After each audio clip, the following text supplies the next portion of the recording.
মায়ঙত CRPF জোৱানৰ মৃত্যু।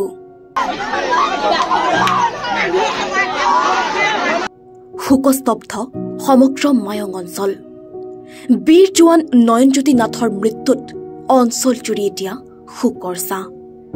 আজি সন্ধিয়া নিজ বাসগৃহত অন্তিম ক্ৰিয়া সম্পূৰ্ণ কৰে মৃত জোৱানজনৰ। উল্লেখ্য যে যোৱা শুক্ৰবাৰে নিশা মায়ঙৰ বুঢ়াপুৰীত এক ভয়ংকৰ পথ দুৰ্ঘটনাত পতিত হৈছিল ৰজামায়ং গাঁৱৰ নয়ন নাথ নামৰ ভাৰতীয় সেনাৰ বীৰ CRPF জোৱানগৰাকী। আৰু যোৱা দুদিন ধৰি গুৱাহাটীৰ GMCHত জীৱন মৃত্যুৰ সৈতে যুঁজি আছিল CRPF জোৱানগৰাকীয়ে। অৱশেষত আজি নিয়তিৰ ওচৰত হাৰ মানিলে নয়নে।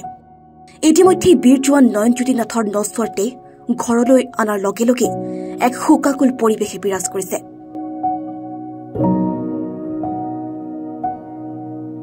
মাত্ৰ কেইটামান দিনৰ বাবে ছুটীলৈ ঘৰলৈ আহিছিল নয়ন।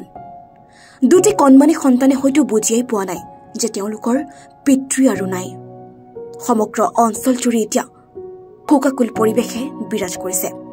আমাৰ কাৰণে অতি মৰ্মান্তিক বিষয়। এটা সৰু বয়সৰ ল'ৰা 1993 চনত 92 চনৰ শেষৰ ফালে জন্ম হৈছিল। CRPFত জইন কৰিলে 12 বছৰমান চাকৰি হৈছে মাত্ৰ। ছুটীত আহিছিল, 15 দিনমান হ'ল। ফুৰিব গৈছিল মৰিগাঁও ফাললৈ। উলটি আহোঁতে 5 তাৰিখে ৰাতি প্ৰায় 8টা 8:30টাৰ ভিতৰত এই বুঢ়াবুঢ়ীৰ আশে পাশে এঠাইত এক্সিডেণ্টত পতিত হয়। বৰ গুৰুতৰভাৱে আহত হয় ল'ৰাটোৱে। লগে লগে মেডিকেল পোৱা গ'ল। অকণমান আহিছিল লাইনত ভেণ্টিলেটৰত। আমি যোৱাকালি এটা আশাৰ সঞ্চাৰ দেখা পাইছিলোঁ, কিন্তু ৰাতিৰ ভিতৰতে অক্সিজেন লেভেলটো অতি কমি গ'ল। আৰু ৰাতিপুৱালৈ আমি এই দুখবৰটো পাই গ'লোঁ। দুখ লাগিছে। আৰু এটা উঠি অহা ডেকা ল'ৰা এনেকুৱাকৈ অকাল বিয়োগ হ'লে কাৰো মনত শান্তি নাথাকে। পৰিয়ালবৰ্গ দুখত ভাঙি পৰিছে। আমি সকলোখিনি গোট খাইছোঁ। পৰিয়ালকনো কি ভাষাৰে আমি সান্তনা দিম, উপায় নাই। গতিকে এতিয়া যিটো হৈ গ'ল আমি আৰু কৰিব পৰা একো নাই। এতিয়া আহিছে এই মুহূৰ্তত এই সংসাৰত তেখেতে ল'ৰা ছোৱালী কোনোবাকে এৰি থৈ গৈছে।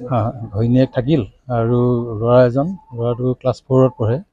ক্লাছ 4ত পঢ়িলে কিমান হ'ব, তাৰ 9 এনেকুৱা বছৰ হ'ব। ছোৱালীজনী একেবাৰে সৰু, ওলাই বুকাই ঘূৰি ফুৰে স্কুললৈ। নিউজ ডেস্ক ৰিপৰ্ট, সচ দ্য ৰিয়েলিটি।